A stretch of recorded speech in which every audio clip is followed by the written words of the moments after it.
اینو که حل کردیم و اینا دقتش رو حساب کردیم برای این خط کش بالا که دقت شده 1 سانتی متر.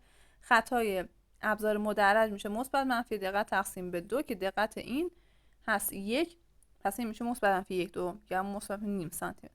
برای این چی؟ اینم کمترین میزانی که این میتونه اندازه‌گیری کنه 1 میلیمتر، یعنی کمترین واحدی که این داره اینقدر دیگه، اینقدر میتونه اندازه‌گیری کنه 1 میلیمتر. پس دقت این 1 میلیمتر. خطای ابزار مدرج هم میشه مثبت منفی دقت تقسیم به 2 که پس برای این میشه مثبت منفی 1/2 میلیمتر و اینجا مینویسیمش. برای این یکی چی؟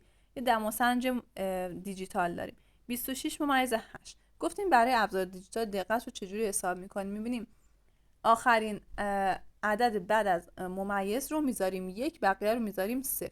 پس دقت این میشه 1/10 سانتیگراد.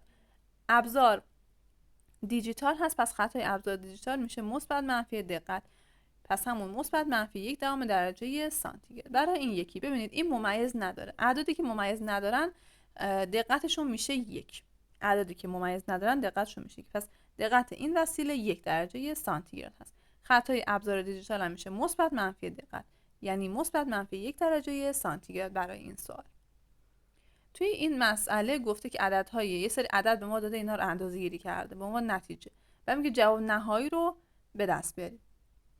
ببینید یه سری عدد داده، مثلا 10 10^1 10^4 همشون هولوش 10 اصلا 9^7. کدوما پرتن؟ این 3 و 18 پرتن. اون اعداد پرت رو گفتیم حساب نمی‌کنیم جز نتیجه، اصلا فرض کنیم نیست، اینا خیلی خطا داشتیم. پس چیزایی حساب می‌کنیم همین اصلا 9 هفتم و 10^4 10^1 و 10^2. از اینا میانگین میگیریم، از این همین 4 تا عدد میانگین میگیریم. میانگین چی بود؟ جمع اعداد تقسیم به تعدادشون. الان ما چند تا داریم؟ 1 2 3 4، پس 4 تا داریم. جمعشون میکنیم تقسیم به 4، جواب میشه 10^1. خب برای این یه دماسنج داده، دمای داخل و خارج رو اینجوری حساب کرده، میگه که خطاش رو حساب بکنه و بعد نتیجه اندازه‌گیری. ببینید خطا چجوری حساب میشه؟ گفتیم که ابزارمون دیجیتال هست، پس باید دقت رو حساب بکنیم و خطای ابزار دیجیتال میشه مثبت منفی دقت. این ممیز نداره، چون ممیز نداره پس دقتش میشه 1/10 سانتیگراد. خطای ابزار دیجیتال میشه مثبت منفی دقت، پس خطای این میشه مثبت منفی 1/10 سانتیگراد. این هم همجور ممیز نداره، پس دقتش میشه 1/10 سانتیگراد. خطاش هم چون ابزار دیجیتال هست میشه مثبت منفی دقت، پس میشه مثبت منفی 1/10 سانتیگراد. ببین عدد غیر قطعی اینجا نوشته، عدد غیر قطعی حذف شده، خیلی وقت حذف شده از کتابتون، بنابراین اینو کلا توضیحش نمیدیم. و قسمت آخر گفته نتیجه اندازه‌گیری توسط دماسنج رو بر روی خطای اون بنویسید. خب این بخشنامه اومد که نتیجه اندازه‌گیری هم حذف شده، ولی چون خیلی مهمه و خیلی هم مرتبطه اینو بعد بهتون بگیم. نتیجه اندازه‌گیری بچه‌ها ما تو فیزیک باید علمی اعلام کنیم دیگه. نتایج اندازه‌گیری رو، نتیجه اندازه‌گیری یعنی شما اومدین یه چیزی رو اندازه‌گیری کردین، حالا جرمه، نمیدونم طول زمان، هر چی که هست اندازه‌گیری کردین، به صورت علمی بخواید اینو اعلام بکنید به مخاطبتون، اون چیزی که خودتون اندازه‌گیری کردین به اضافه خطا میشه نتیجه اندازه‌گیری. یعنی هر وقت از شما تو فیزیک خواستن نتیجه اندازه‌گیری حساب بکنید، خودتون بیاین حساب بکنین، اون خطا رو هم کنارش بنویسید.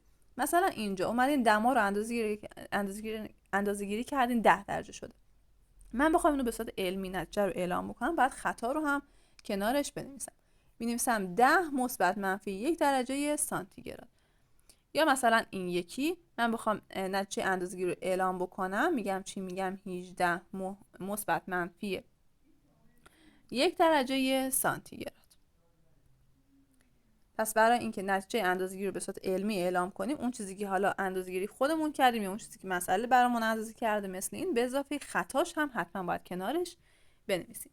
توی این سوال اومده یه نفر 2 بار اومده اندازه‌گیری کرده برای مثلا این خطکش شماره خطکش B و یه بار هم اومده حالا با خطکش C اندازه کرده. حالا ما فعلا همین B رو حساب بکنیم.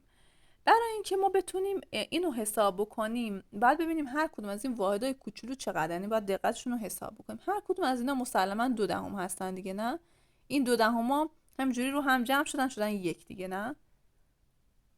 چند واحده؟ 1 2 3 4 5 واحد. باید هر کدوم از اینا 2 دهم باشن که در آخر برسیم به عدد 1 دیگه، نه 2 5 تا 2 دهم ضرب 5 میشه 1. پس کمترین مقداری که این میتونه اندازه‌گیری کنه 0.2 سانتی متر. پس دقتش چنده؟ بگید دقتش 0.2 سانتی متره.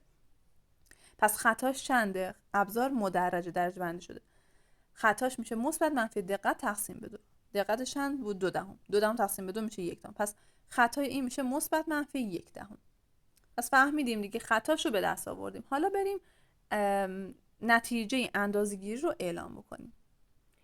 مثلا اول برای این آبی اعلام بکنیم نتیجه اندازه‌گیری رو. برای این یکی بشماریم 3 1 2 3 4 3 ممیز 8. چرا 3 ممیز 8؟ چون هر کدوم از این کوچولوها واحدا 2 2 ضرب در 4 میشه 8. پس نتیجه اندازه‌گیریمون شد 3 ممیز 8. خطا رو هم کنارش می‌نویسیم مثبت منفی 1 ببخشید مثبت منفی 1 سانتی متر. برای این قرمز چی؟ برای قرمز هم همینطور. خب 4 ممیز 1 2 3. اون خوردهش رو نمیتونیم چون دیگه پر از خطا میشه، اون دیگه بقیه‌اش با خطا مینویسیم. 3 واحد دیگه، 4 ممیز 3 واحد که هر کدوم از این واحدها 0.2، پس میشه 4 ممیز 7. 4 ممیز 7. حالا میتونیم بگیریم اونو 3.5 بگیریم ضرب در 2 میشه 7. پس 4 ممیز 7. اینو انگار همین بس میتونید همون 4 ممیز 6 هم بنویسید، مشکلی نداره، فرقی نمیکنه، هر جور که هر دوش درستن.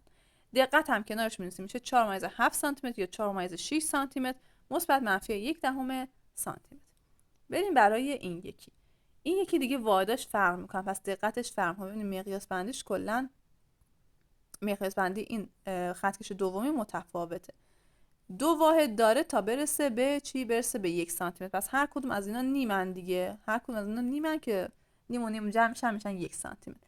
پس کمترین میزانی که این میتونه اندازه‌گیری کنه 0.5 سانتی متر. پس دقت این 0.5 سانتی متر. پس خطاش میشه چی؟ مثبت منفی نیم تقسیم به 2. مثبت منفی نیم تقسیم به 2 میشه 25 صدم. پس میشه مثبت منفی 25 صدم سانتی متر. که ما اگر که این مثبت منفی 25 صدم سانتی متر رو گردش کنیم، روندش کنیم، میشه 3 مثبت منفی 3 سانتی متر. پس خطای این همون مثبت منفی 3 سانتی متر است. گردش کردیم، 2.5 رو گرد کردیم به سمت بالا. میدونید دیگه 5 به بالا نیم به بالا رو به سمت بالا گرد میکنم. پس میشه 3 سانتی متر، 3 سانتی متر شد خطاش. حالا بریم اندازه‌گیری ها رو انجام بدیم. خب 3 و چنده؟ اولین اندازه‌گیری، اولین آبیه رو اندازه‌گیری کنیم. 3 و 8 تقریبا میشه، چون هر کدوم از اینا چی هستن؟ نیم هستن. تقریبا میشه این هم مثلا هر کدوم 3 و تقریبا میشه 3 و 8. شما همون 3 و نیم هم بنویسین هیچ ایرادی نداره، چون کنارش خطاش رو گفتین که مثبت منفی 3 هم خطا داره. باز برای این قرمز چی؟ این تقریبا 4 و 7. باز اینم 4 و نیم بنویسین هیچ مشکلی نداره، چون کنارش خطاشو مینویسین 4 و نیم بنویسین هیچ مشکلی نداره، چون کنارش خطاشو مینویسین 4 و نیم مثبت منفی 3 سانتی متر. پس اون چیزی که خودتون اندازه‌گیری کردین به اضافه کنارش خطاش هم مینویسین، یعنی اون نتیجه گیری رو اون اندازه‌گیری رو نتیجهش رو اعلام کردیم. میگه نتیجه اندازه‌گیری توسط دماسنج دیجیتال رو به همراه خطاش بنویسید. خب اندازه‌گیری چند؟ 31.2 درجه سانتیگراده. خطاش رو کنارش بنویسید میشه مثبت منفی 1 درجه سانتیگراد. من از کجا خطاش رو پیدا کردم؟ خب ابزار من دیجیتاله. من اگه بخوام ابزار دیجیتال رو حساب کنم، خطای ابزار دیجیتال میشه مثبت منفی دقت دیگه. گفتیم برای اینکه دقت ابزار دیجیتال رو حساب بکنیم، تمام اعداد انگار آخرین عدد سمت راست بعد از ممیز رو میذاریم 1، بقیه رو میذاریم 0. پس جواب میشه 1 سانتیگراد دقتش شد. پس خطاش میشه همون مثبت منفی 1 سانتیگراد و نتیجه اندازه‌گیری هم شده 31.2 مثبت منفی 1 درجه سانتیگراد. نتیجه اندازه‌گیری توسط تندی سنج خودرو رو به همراه خطاش بنویسیم. خب دقت این چنده؟ 10 کیلومتر بر ساعته. خب خودش واحد داده 10 کیلومتر بر ساعت. ما فقط نگاه میکنیم ببینیم کمترین میزانی که این میتونه اندازه‌گیری کنه چقدر. ببینید 10 20. پس کمترین مقدارش همون 10 دیگه. پس دقتش همون 10. ابزار مدرجه، پس خطاش میشه مثبت منفی دقت تقسیم به 2. 10 تقسیم به 2 میشه 5. مثبت منفی 5 کیلومتر بر ساعت. حالا این چند رو به ما نمایش میده؟ بین 40 و 60 وایستاده. هر کدوم از اینا هم که 10 هستن میشه 50. پس این رو عدد 50 انگار وایستاده. بخوایم اعلام کنیم میگیم اون عددی که به ما نمایش میده به اضافه دقتش، به اضافه خطاش عذر میخوام، میشه 50 مثبت منفی 5 کیلومتر بر ساعت که اینجا کیلومتر بر ساعتش جا مونده. خب نتیجه اندازه‌گیری توسط کولیس رقمی یا همون کولیس دیجیتال رو به همراه خطاش بنویسیم. ببینید این به این ابزار میگن کولیس برای اینکه مثلا قطر مثلا این چیز رو حساب بکنید یا مثلا یه از تیله رو حساب بکنید استفاده میشه. خب من اگه بخوام نشه اندازه‌گیری رو حساب کنم، اول باید دقت رو حساب کنم که از رو دقت بتونم خطا رو حساب بکنم. گفتیم تمام اعداد بعد از ممیز رو، این هست 23 ممیز 33 دیگه، تمام اعداد بعد از ممیز رو آخرین عدد بعد از ممیز رو میذاریم 1، بقیه‌شون رو میذاریم 0، میشه 1/100 میلیمتر. این شد چی؟ بگید این شد دقتش. خطاش هم میشه مثبت منفی، چون ابزارمون دیجیتاله، خطاش میشه مثبت منفی 1/100 میلیمتر. پس نتیجه اندازه‌گیریمون میشه چی؟ میشه 23 ممیز 33 به اضافه اون خطاش مثبت منفی 1/100 میلیمتر.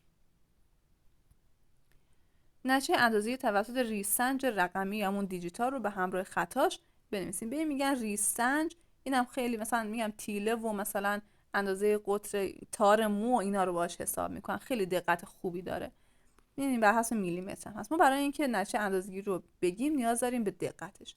گفتیم آخرین عدد بعد از ممیز رو میذاریم 1، بقیه رو 0 میکنیم، جواب میشه 1/1000 میلیمتر. این الان دقتشه، چون ابزار دیجیتاله پس خطاش هم میشه مثبت منفی 1/1000 میلیمتر. پس نتیجه اندازه‌گیری میشه چی؟ میشه 19 ممیز 977 مثبت منفی 1/1000 میلیمتر. به همین راحتی که اینجا نوشته.